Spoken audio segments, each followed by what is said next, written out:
So I'm continuing to re-record my entire paid courses and offering them here on YouTube for free. In part 1, we looked at RGB and HSL color and how it works in color theory. In part 2, we're going to continue to learn about color theory and color wheel. If you're enjoying these free lessons, hit like and subscribe and consider becoming a member. Let's get started with lesson number 2. But you might think, how about like the color purple? How about the color orange? How are these colors created from just 3 simple red, green, and blue color? And the answer is we would split this color wheel into more sections, and that will give us the colors in the middle. So if we go ahead and take a look at the slide number 3, which is color wheel divided by 6. Now if we take a look at this would give us the secondary colors. So 360 degrees divided by 6, it will give us 60 degrees in color wheel. Now if we take a look at this, we are still getting RGB, which is red, green, and blue. However, if we are now mixing B, which is blue channel, with R, the red channel, we're getting magenta or pink. Anything between 240 degrees and 0 degrees will give us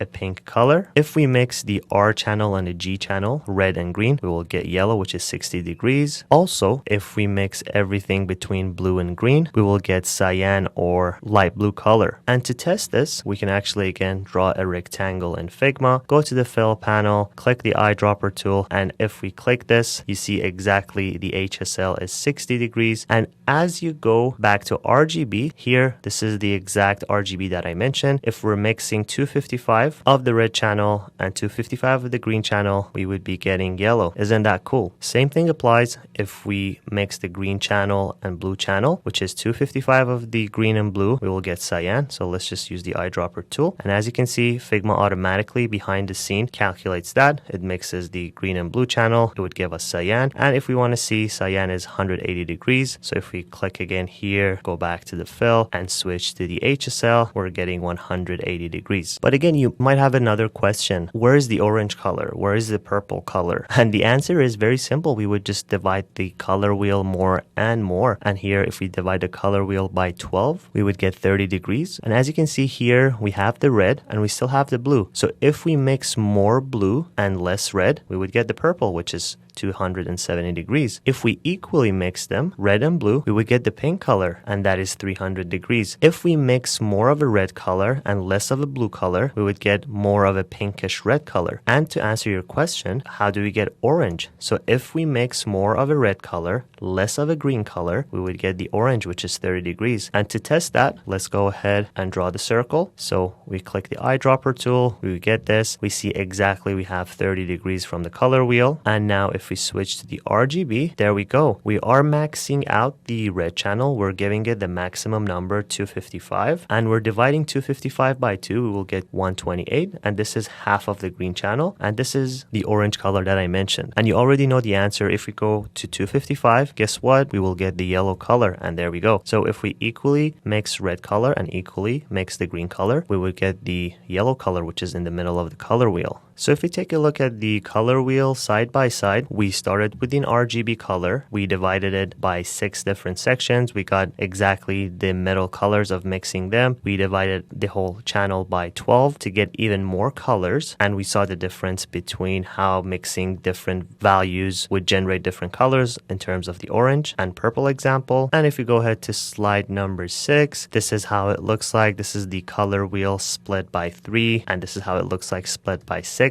And split by 12. And as you can see, if we are splitting it more and more and more, we will be getting more colors. We are splitting it by 24, so we are getting more reds here. This is the blue color, the purest form of blue, so we're getting more purplish blue colors. And here we're getting more orangish and yellowish colors. And as we go to green, and if we mix green with blue, we would get more bluish colors. So if I just simply draw a rectangle and go to the eyedropper tool and press I, we see that we are getting 255, which is the purest form of the red. If I go a little bit one up, you see that we're mixing more red, which is 255, and a little bit of blue, which is 64. And as I go up, you see the number of the B channel increases to 128. And then there we go. It increases to 191. It increases to 255. So if we equally mix blue and red, we would get this middle one, which is 255 on the both sides. So now as we go to the purple territory, we are reducing from red color. So the R needs to be reduced. So if we go and reduce the R channel, we'll get 191. 121, we get purple color. 128, we get more dark purple, which is royal purple. And now we're getting to more blue, so we're mixing just a little bit of red, which is 64. And now we're getting the purest form of blue, which is 255 and 0 from both red and green channel.